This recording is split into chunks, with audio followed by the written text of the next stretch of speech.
बालबालिकामा एक त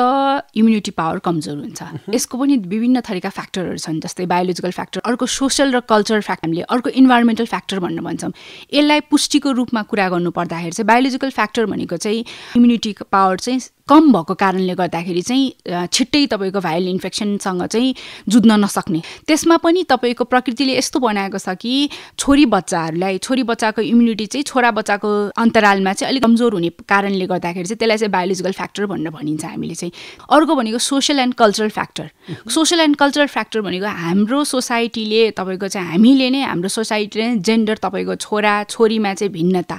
खानपान,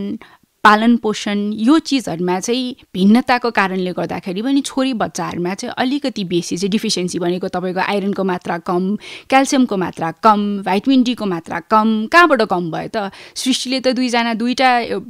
एकजना महिला एकजना पुरुष, एकजना छोरा एकजना छोरी भन्ने दुईटा जेन्डर मात्र बनाएको छन्। बिरामी भएर मात्र चेकअप गर्ने होइन, नहुनु अगाडि नै तपाईँको पनि आइरनको मात्रा कमी छ कि, किन भन्दा मेन्सुरेसन हुन्छ, जुन हर्मोनल चेन्जेस हुन थालिसकेपछि मेन्सुरेसन हुन्छ, प्युबर्टी जुन टाइम हुन्छ, त्यो टाइममा चाहिँ तपाईँको चाहिँ रक्तचाप बेसी भएको छ कि छैन, बेसी भएर आइरनको मात्रा कमी भएको छ कि, अथवा क्याल्सियमको मात्रा कमी छ कि, अथवा भाइटामिन डीको मात्रा कमी छ कि, यो कारणले गर्दाखेरि पनि तपाईँको इम्युन सिस्टममा ह्याम्पर हुने भएको कारणले गर्दा इम्युनिटी डाउन हुने। र यी बालिकाहरूमा चाहिँ धेरै जसो चाहिँ र यो भाइरल इन्फेक्सन अरू विभिन्न थरीका रोगले सङ्क्रमण गर्ने कारण चाहिँ यो चिज। छोरीहरूलाई झन् विशेष गरी ध्यान किन दिनुपर्छ त भन्दा छोरी बच्चाहरूको बनावट यस्तो छ कि तपाईँको अब बिस्तारै परिवर्तन हुँदै जान्छ, जस्तो हर्मोनल चेन्जेस भनेर भन्छौँ नि हामीले होइन। हर्मोनल चेन्ज भनेको अटोमेटिक शरीरमा चाहिँ तपाईँको सर्टेन उमेर पुगिसकेपछि चाहिँ चेन्जेसहरू हुने होइन, तत्त्वहरू तलमाथि हुने भनौँ न पर्दा शारीरिक रूपमा चाहिँ चेन्जेस आउँदै जाने, बिस्तारै उमेर अनुसार तपाईँको परिवर्तन हुन्छ भनेर हामीले चाहिँ चेक गराउनु पर्ने हुन्छ। यो चिजमा चाहिँ हामीले के चाहियो त भनेर भन्दाखेरि